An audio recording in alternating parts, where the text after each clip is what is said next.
I had a question in one of the comments where I had once again criticised new builds by Gareth Thomas, who asked the following question. If you know what it costs to build 500 properties versus what they would actually sell for, then tell us, let the people know, and let the mutiny begin. Well, Gareth, your wish is my command, because I've been conducting some research and I came across a report that was produced by Warwick Estates last year. And this report has the following findings. The research shows that on average across these major cities, it costs £139,238 to build a new home, while the average market value is currently £320,515. This is a positive difference of 130% for developers. The most profitable market for new build homes analysed by Warwick Estates is Edinburgh.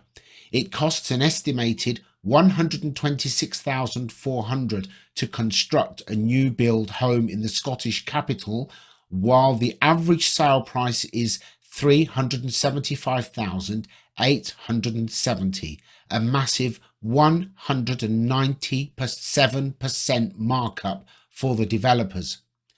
London ranks second with an estimated construction cost of £181,700, while the average new build home sells for £533,642, a 194% profit margin for developers. The third most profitable new build market was Bristol at 137%, followed by Leeds at 133%, Birmingham at 107%, Newcastle 101%, and Manchester at 85%.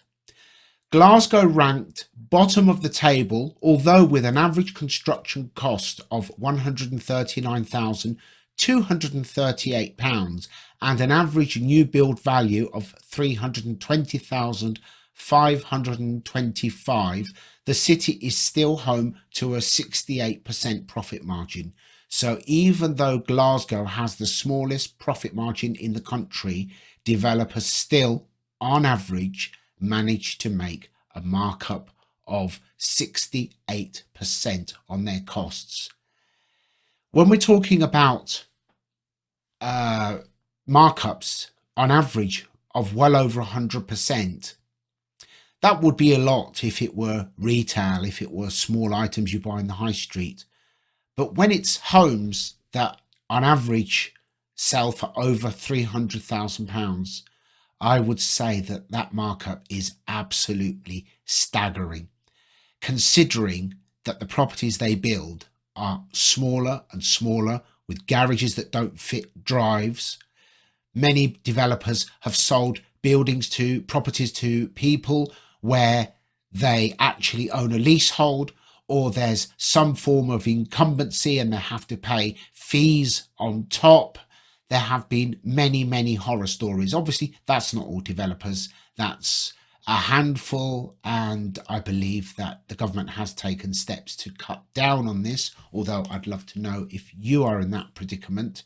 So yes, as I have said before, on brownfield sites, that is sites that have been built on before, because I noticed one or two people weren't listening and they responded with, yes, let's just build on the whole country. No, I'm talking about brownfield sites. And as I said in my previous video, a report has established that there are enough brownfield sites to build 1.2 million homes. That would cause no damage whatsoever to the environment. So are you telling me that there is not a margin there for investors to fund the building, for those properties to be made available to people who need to rent, with an option to buy after 5 years with a 5 or 10% discount, just to help them to get on the ladder? I'll let you do the sums on that. And thank you very much. I'll see you next time.